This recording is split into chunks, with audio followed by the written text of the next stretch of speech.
आणि या ठिकाणी निष्पृह आणि निरपेक्ष न्याय सर्वसामान्य माणसापर्यंत पोहोचला पाहिजे असा विशाल दृष्टिकोन बाळगणारे गवई साहेब आज आपल्यामध्ये उपस्थित आहेत.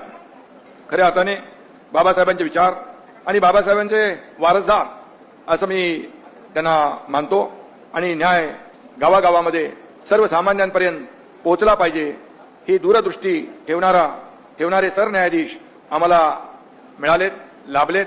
हे आमचं सर्वांचं भाग्य आहे आणि ते महाराष्ट्राचे सुपुत्र आहेत.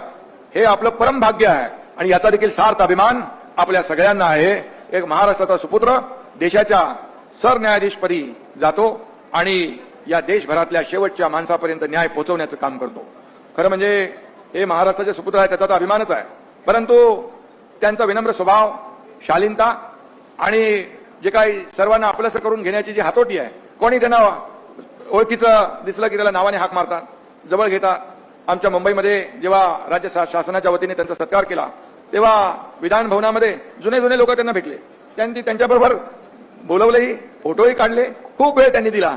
असा सर्वसामान्यांमधला अतिशय असामान्य कर्तृत्ववान या ठिकाणी व्यक्तिमत्व आपल्यासमोर आहे उपस्थित.